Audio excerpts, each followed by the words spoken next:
Men's brains, women's brains. Women's brains think, give, give, give, give, give, give, give, give, give. They just love to give. They're happiest when they're giving. You get a bunch of women together and they're all giving to each other. Oh, I love your hair. I love your shoes. I love your outfit. Oh, they just love it. Now, men's brains are a little different. Men's brains think, take, take, take, take, take, take, take, take, take, take, take, take, take, take, take, take.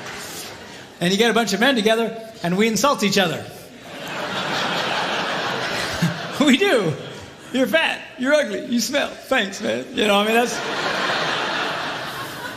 So if women love to give, and men love to take, which way do you suppose the give and take goes in most relationships? That way. Women think the answer is to give more. If they give more, it will inspire him to give back. Ain't gonna happen. All right? You've got to learn, girls, that if you're going to be truly happy, you're going to have to learn how to take in your relationship. And women are fundamentally very uncomfortable in taking in their relationships. They just love to give, give, give, give, give, give, give. But you'll give yourselves to death. A lot of you just burn yourselves out. It's not unusual to have a woman and her husband come into my office and, you know, she's been married, they've been married for 25 years, and she says, I've given it that bad. I have nothing left to give. You ever hear a woman say that?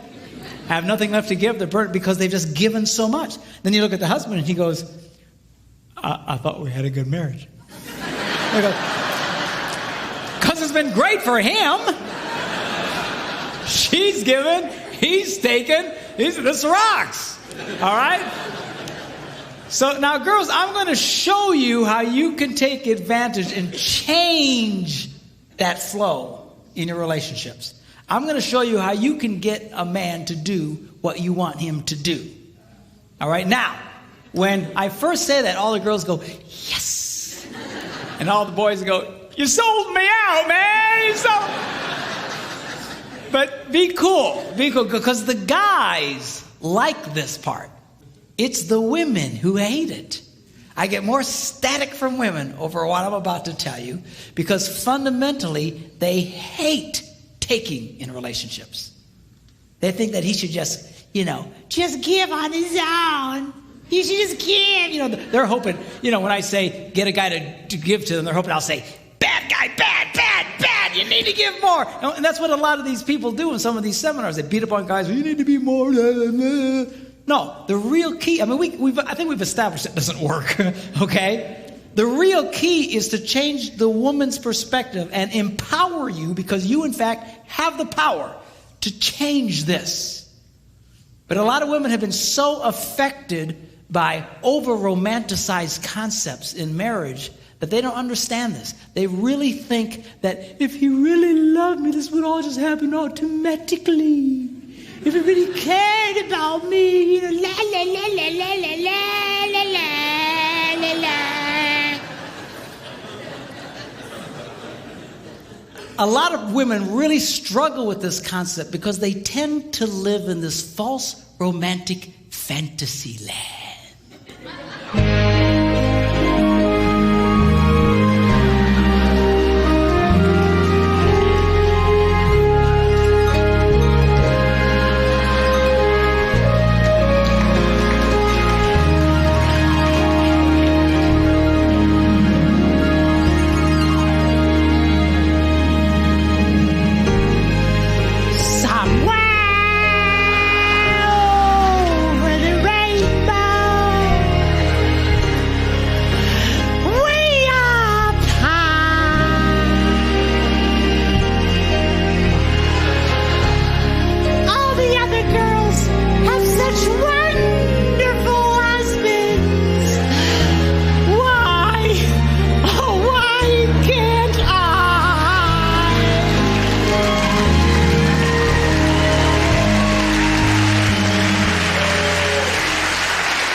Girls, you can either sit around with your hearts broken all the time, or you can do something about it. And I'm going to show you what you can do. 4 simple steps, how you can change this dynamic of give and take in your relationships. Okay, y'all ready? Here we go. Number 1, how to get a man to do what you want him to do. Number 1, you need to ask him more than once.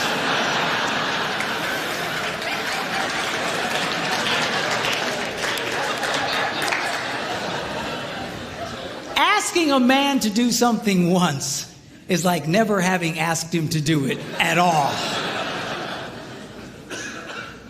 Why is that? Men are always in such a take mode. We're constantly take.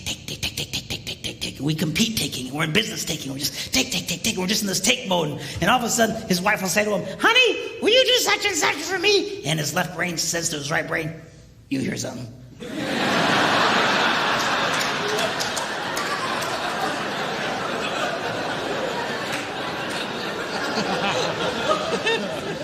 His right brain goes, nope.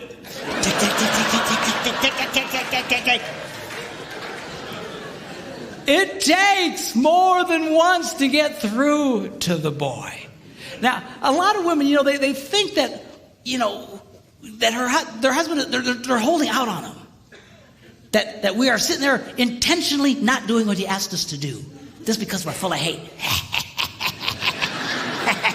But I promise you, when you asked it, it went in one ear, spun around his nothing box, and shot out the other one. And he doesn't remember jack about what you said.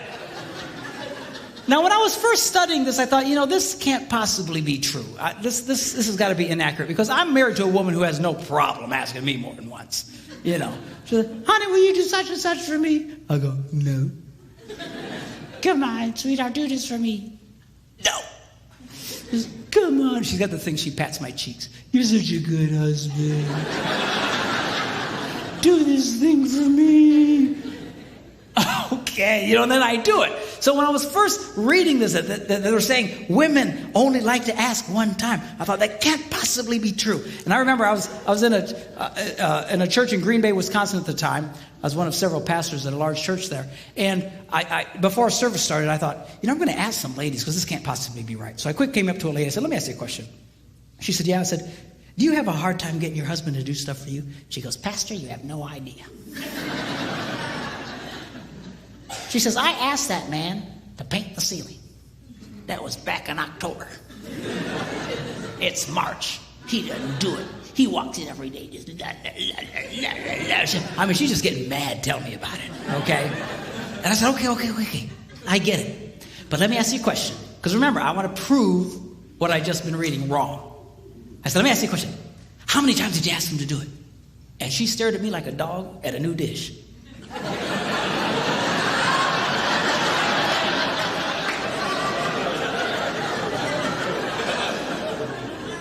She said, once. I was stunned. I says, why wouldn't you ask him more than once? She says, I shouldn't have to. I said, you might want to try that. I got away from her. Went to another woman. I said, come here. And she says, what? I said, let me ask you a question. Do you have a hard time getting your husband to do stuff for you? She says, Pastor, you have no idea. She says, I will ask my husband, honey, put away the laundry, and I'll stick it right in the middle of the living room. And he didn't do it. He just walks over the top of it. He just walks around it. It'll sit there for a month. And she asked me with all seriousness, she said, Pastor, can't men see laundry?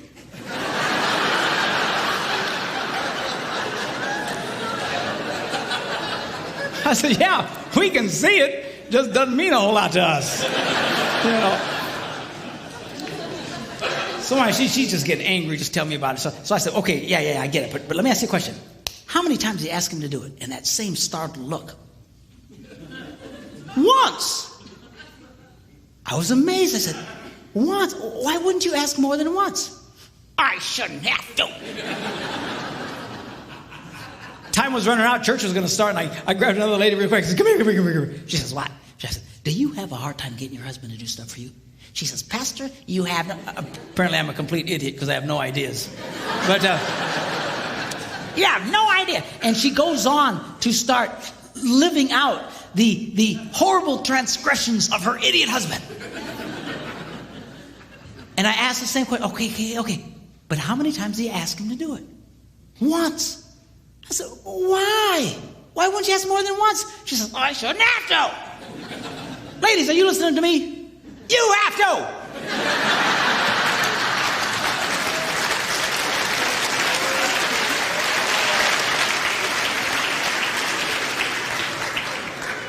To just get mad and madder and having a cow over nothing. He doesn't even remember what you said. You're thinking about it. But then I learned something.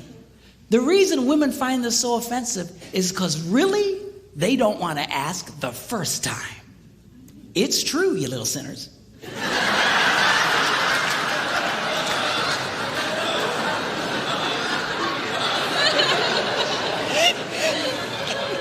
Because over the rainbow, if he really loved me, I wouldn't have to ask. Well, come on. Just ask him again. Ask him again. What's the big crime here? You know what it is you resent the fact that he's resistant to do it, because not only do you want him to do it, you want him to want to do it. You do.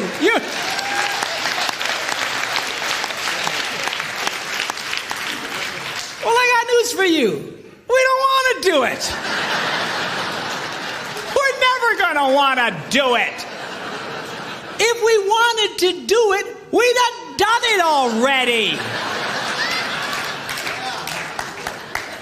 What do you care about the internal motivations of his heart? Stop! So he does it. I'll finally do something my wife wants me to do. I don't want to do it. I don't do it. And she just... Because she's getting something out of me. What's with this? Always analyzing the internal motivations of the guy's heart. I mean, you get yourself all kinds of trouble. I was in Germany some months ago doing some seminars for the troops who were rotating out of Iraq with the army. This one lady tells me, she says, you know what? She says, my husband, if there are dirty dishes in the sink, he cleans them and puts them away.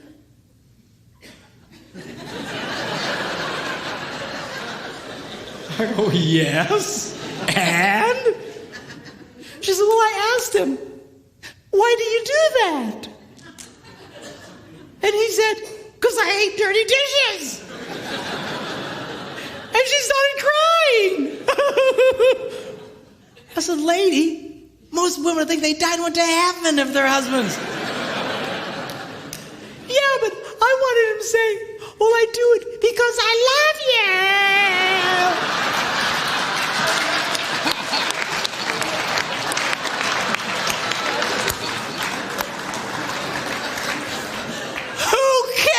Why he does it. Seriously, you've got to let up on this stuff. Leave him alone. Who cares what his motivations are, what his desires? I'll tell you what most men's desires are, is to do nothing. Okay, have we established that? So get him doing stuff for you. Who cares why he wants to do it in his heart? Number 2, you need to ask him the right way. Now, what does that mean? That means don't insult the boy.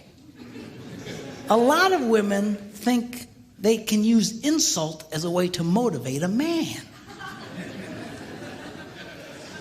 Like, what are they smoking? What is...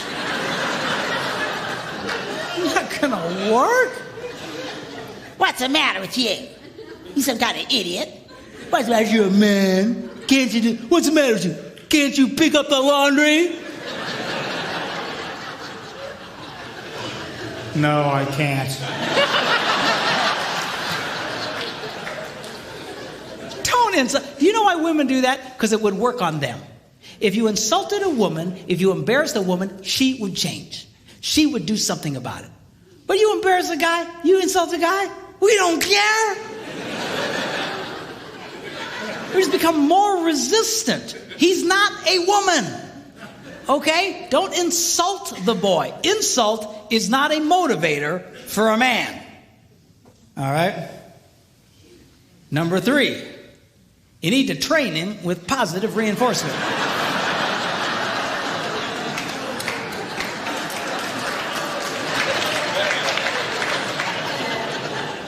What does that mean? Well, training a man is kind of like training a chimpanzee. If the chimp does what you want, you give him a reward. If the chimp doesn't do what you want, you just don't give him the reward. You don't beat the snot out of the monkey. Because then you got a freaked out ape. Every time you come around, he'll just, he'll run away from you. So, well, how does a woman reward a man? Very simply, by appreciating the pathetic things he does. Because men love to be appreciated. And the problem here is that women only like to appreciate unexpected kindness. If it's unexpected, they light up. But if it's expected, it's like,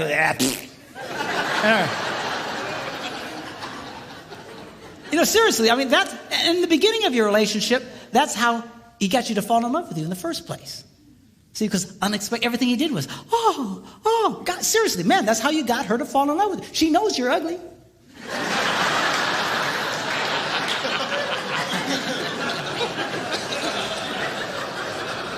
How do you think you got such a beautiful woman like that? Because you were nice to her and everything was, But after 32 years, it's hard to come up with unexpected, man, I'm telling you. But the more you appreciate the kindnesses that he does, the more he wants to do it. Men respond. Men, I'm telling you, they love to be appreciated. Now, give you an example. I was at home and I had a dirty dish in my hand. I was by myself. And I'd actually gotten trained to the point I could put it away in a dishwasher. And I went up to the dishwasher and I opened it up, but it was full of clean dishes. And that's a moral dilemma to a man.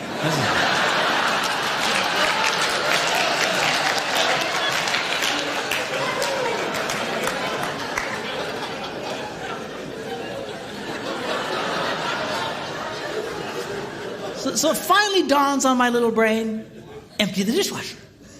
So without being asked, I empty the dishwasher and I put everything away. And then, of course, I stick around because I want to see what happens.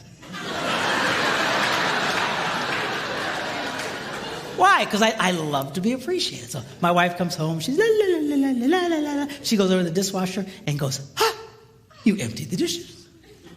And she goes, you're such a good husband. and I eat it up.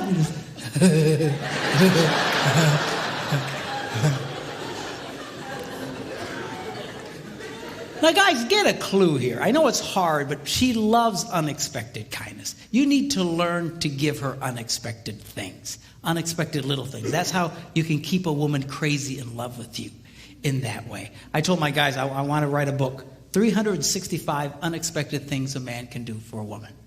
And I thought about it and I went, 52 unexpected things. We're going to do that every day. You know, what was I thinking? You know.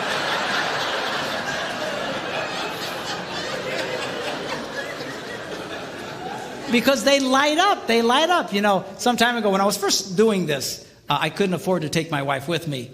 And so I was doing a lot of traveling by myself. And I was at a grocery store or gas station. I was paying for the gas, and I saw one of these rack of greeting cards. And this one caught my eye. It said, "My favorite place to be is wherever you are." I thought, I should get that. How much is that?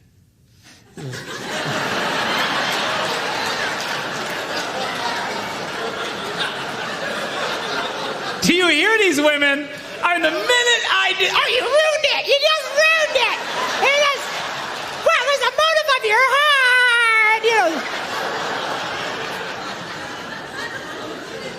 I just wanted to see how much it was, that's all. There's something wrong with y'all. Anyway, so $1.50, I went, okay, $1.50, I can do that. So I paid $1.50 and I signed it, I took it home and I put it in the kitchen. I want to stick around and see what happens. And she eventually comes in and la la la la la la la la, and all of a sudden she goes, ah, a card. And she opens it up and it says, my favorite place to be is wherever you are. I got to tell you, boys, it was the best 50 I ever spent in my life.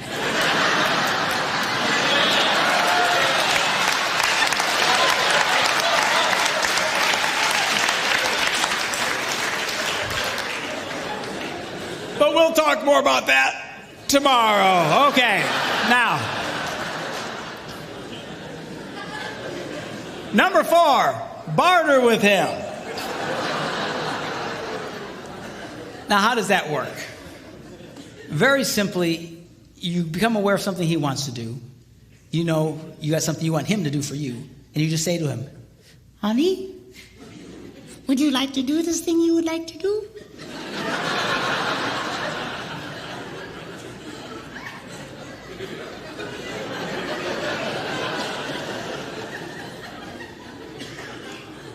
Yeah. Well, do this for me, and you can do that. What's the catch? There's no catch. So now he's doing it. It's a trade out. It's just, so guys like this thing because we know what the rules are. And men are used to bartering. That's why we do what we do in life. That's why we go out and work. I got to promise you, if they didn't pay us, we probably wouldn't do it. I don't care how much you like your job. If they didn't give you the cash, I don't think you'd do the job. It's all part of the bartering system. Men like that. Okay? Now, the strongest bartering tool a woman has, we'll talk about tomorrow.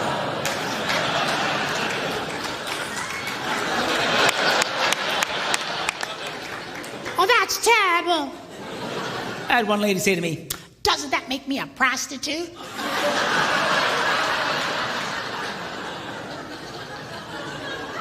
I said, he's your husband, for crying out loud. Women have no idea the power they held over us. They have no idea. I'm telling you, you can get a guy to do almost anything. You just come up to that boy and find something disgusting like cleaning the garage and say, hey, baby, how'd you like that?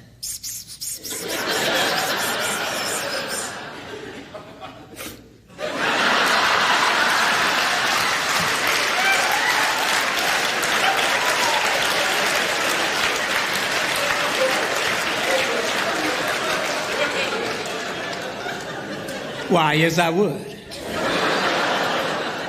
Well, I tell you what, you go clean the garage and then come and find me.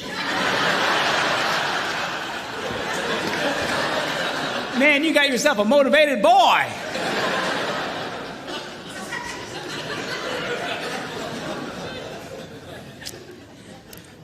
I was listening to Dr. John Gray talk along these lines. He's the guy who wrote that book, Men Are From Mars, Women Are From Venus. Really a brilliant guy. And he was telling the story of how his wife came up to him and said, John, take me to the opera. And he said, I don't go to the opera. I hate stupid opera. Dress up like a penguin and go out there. And right there, a lot of you girls would have just went, I think I'll eat worms and die. She didn't. She knew about this stuff. She just asked him again later. Hey, John. Yeah? Take me to the opera. No. John. Yeah? Take me to the opera. Okay. So now she's a happy girl. Now he's all dressed up like a penguin, taking her to the opera, and right there a lot of you girls would go, Wish my stupid husband would take me to the opera. You got such seriously, a lot of you girls, you envy other women's husbands because they're always doing things. But you don't understand. Women who get their husbands doing this stuff know exactly what I'm talking about. They do this all the time. You sit out with your heart broken because he won't do these things. You think he should just cosmically do them on his own. I mean, somewhere in the rainbow. So he takes her to the opera, endures this mind-numbing experience. On the way home, she's holding his hand, just lit up. And he says, when we got home, I pulled into the garage. As soon as the garage door closed, she reached over and grabbed me and made love to me right in the car in the garage. I assume they weren't driving a subcompact.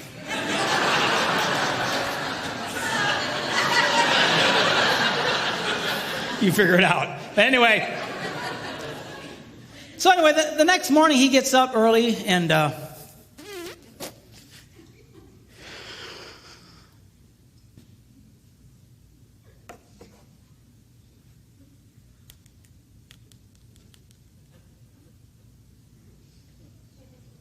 yeah, I was wondering, how much are season tickets to the opera?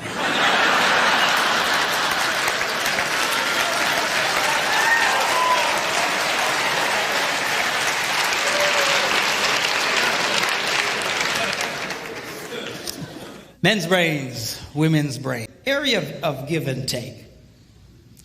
A lot of women have really been, and I'm speaking particularly Christian organizations and Christian women's clubs. You know, they have these Christian women's retreats and stuff. I call them estrogen fests.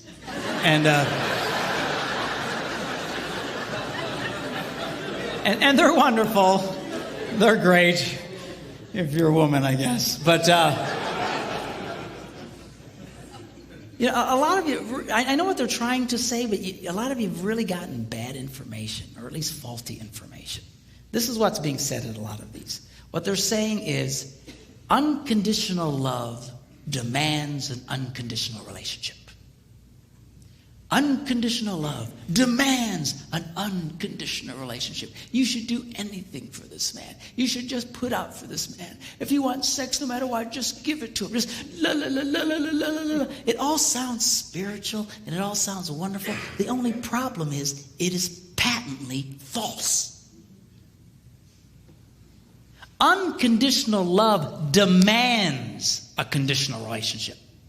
The Bible is nothing if it is not a one big gigantic list of conditions. Are you hearing me? Well, doesn't God just love everybody? Yeah. Whosoever, God so loved the world that he gave his only begotten son, that what? Whosoever believes. Conditional. You actually have to do something. Yes. You want God to get close to you? You know what the Bible says? What do you have to do? You have conditions. You have to, the whole thing is unconditional. I'm sorry. Yeah. An unconditional relationship will destroy your marriage. It will destroy any relationship. An unconditional relationship with a child will create a hellion. An unconditional relationship with a teenager, he'll destroy himself and take everybody he can with him. It is not healthy. It is not good. It is not holy. It sounds right, but it is not right. You girls need to get comfortable with this idea of taking in your relationships. Putting some conditions. Now, the stronger the relationship, the stronger the conditions can be. You need to be careful. All right? And I know I'm putting a lot of weight on the girls tonight. I'll beat up on the guys tomorrow. But, you know, the stronger the relationship, the stronger the condition. You got to be careful. It's kind of like, you know, if I play hide and seek with my grandsons, you know, you hide behind something, you know, that they can still see you. All right, come and find me. And they'll, you know, you know, you don't play hide and seek with a 2-year-old and run into the basement and hide under boxes. Because he won't get it. He just, you know, so you got to watch the conditions. In a healthy relationship, you can have higher and stronger conditions. But you're not going to get there if you just never require something out of the guy. Okay? And some guys, they don't like any condition. But guys, this is healthy. It's not right for her to constantly be giving to you and never getting anything back. And girls, you can change that, but you got to get comfortable. This is healthy for your relationships to take back. Most guys don't mind you taking back. What we get frustrated with is you expecting us to be like you. And we're just going to do this cosmically like you. We're going to somehow interpret your internal feelings. And we don't do that well. Okay? But you've got to, this is a healthy thing for you. I had a lady at a conference just a few weeks ago. She's crying her eyes out. And I said, what's the matter? She says, my husband, he'll never talk to me. I says, never. He never. If he would just talk to me just for a little bit, I'd feel so much better. And she just cried. I said, how's your love life? Oh, it's okay. I said, let me see if I get this. A man who never talks to you, when he wants sex, you just give it to him. Yeah. I said, well, why do you do that? Well, because I'm supposed to. That's what we're told. I said, sweetheart, you've gotten bad information. Well, doesn't the Bible say we shouldn't deny each other? Of course. But denial doesn't mean, or acceptance doesn't mean you can't have conditions. Here's an example. If you're trying to get a mortgage for your home and the bank calls you up and says, hey, you have been accepted. We have approved your loan. You just need to come sign some papers. And they hang up. Have you been rejected or accepted? You've just been accepted, man. You're excited. Cool. But you have to go do what? Sign some papers. You don't go, stupid bank. They were going to give me that money, but I got to sign papers. I mean, come on. I said, the next time your husband wants to make love to you, you say, honey, I will knock your socks off. But we're going to talk for 5 minutes first.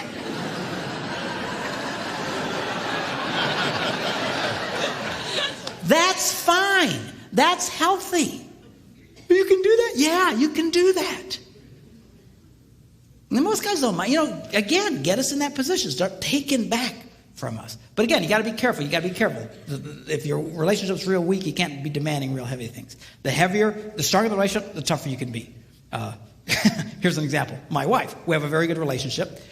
All summer long, she's been telling me to kill the spiders in the house and in the garage and the outside around the house. We live near water, and spiders love water, and there's spiders everywhere. And I went and bought the poison and stuff to kill them, but I didn't feel like doing it.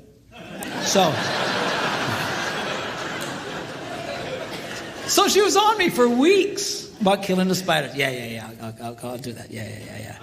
So finally, she walks in one morning, and she just is happy as can be, and everything's good. And she says, oh, by the way, no more sex until you kill the spiders.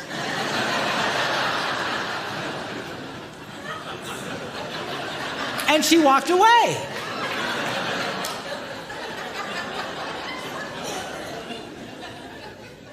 Well, the first day, I didn't kill any stupid spiders.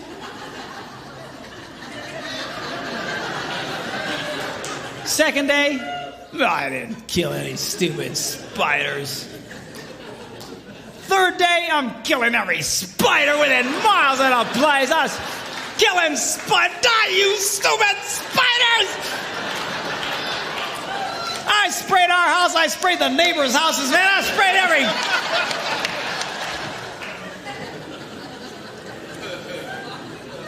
Did I want to do it? No. Did she care? Nope. And she's getting stuff out of the boy.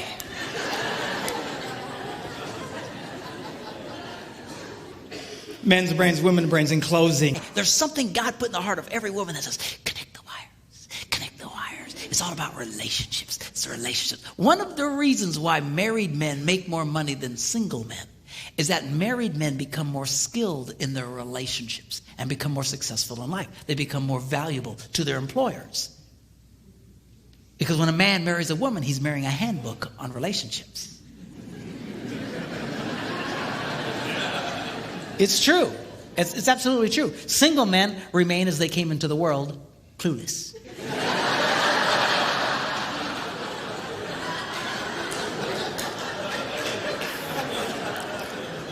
Married men get feedback and they start learning, but you got to listen to her.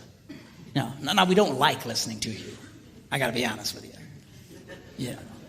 I'll come up with some great plan, and my wife will say, better not do that. Oh, woman, what are you talking about? I'm telling you, it's a bad idea. Oh, ah!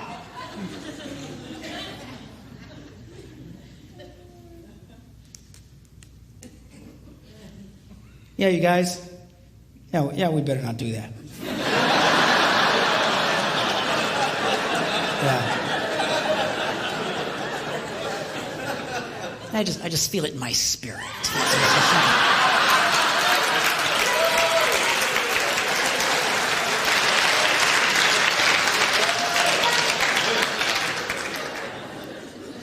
Now, as different as the chick flicks and the guy flicks are from each other, there is one theme they both share that is the same.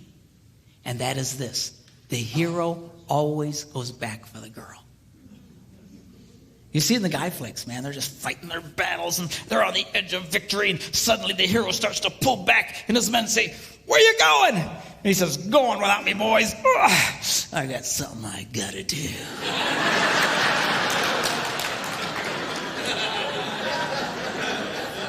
And at great risk to himself, he goes back for the girl, and he rescues the girl. And guys watch that on the screen, and we go,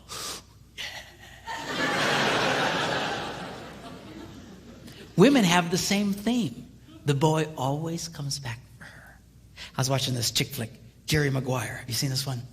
And in this movie, they'd broken up, and finally he wins the big contract, and he realizes it doesn't mean anything because he doesn't have her. And he quick hops on a plane, and he flies home, and he walks into the house, and she's there with a bunch of her girlfriends, and he walks in unexpectedly, and they all look up, and he goes, hello. And she says, what are you doing here?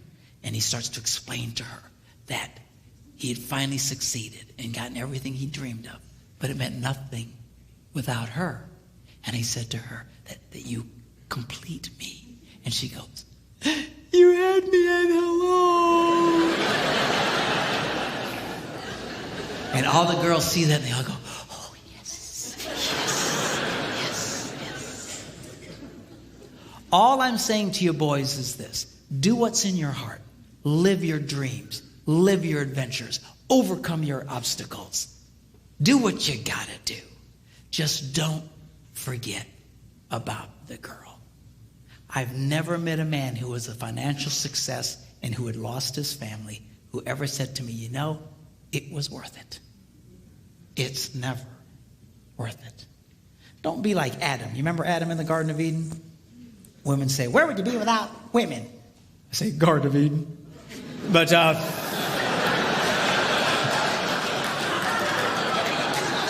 it's just a joke. I know it's not fair. Really, Adam's job was to guard the garden, to take care of the garden. He fell down on the job. When that serpent came around, he should have kicked that thing out on its butt. I don't know if serpents had butts. But they don't now. When God takes care of you, man, I'm telling you, lose your butt altogether.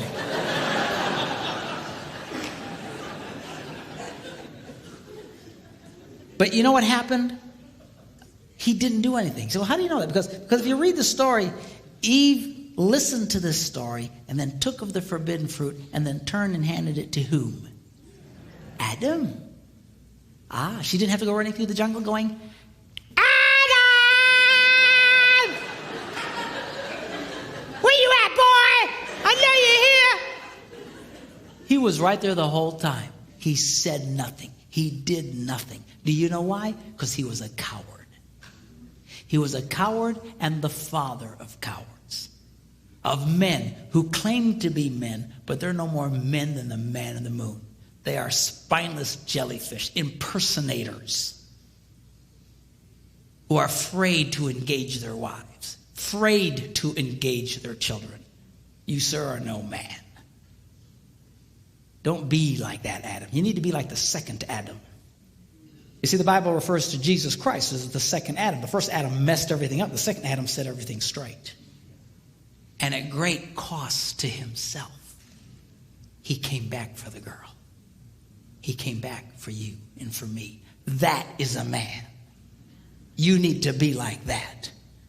Live your adventures, yes. Go for your dreams, yes. Overcome your obstacles, yes, yes, yes. Just don't forget about the girl. Don't get so caught up in your puking little life you forget about her. You start working too late at some point, you just stand up and start heading for the door. All the guys will say, hey, where you going?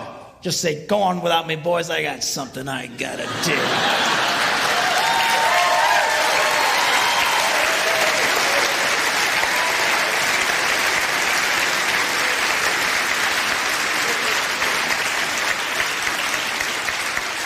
And then go back for the girl, surrounded in the camp of the enemy by wild monsters. You mean like in the movies? No, I mean your children.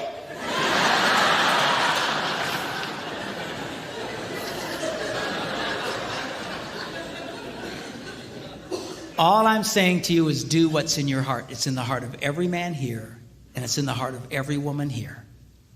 Don't forget about her. Don't neglect her. Do what you need to do. But make sure that you go back for the girl. Are you glad you came tonight?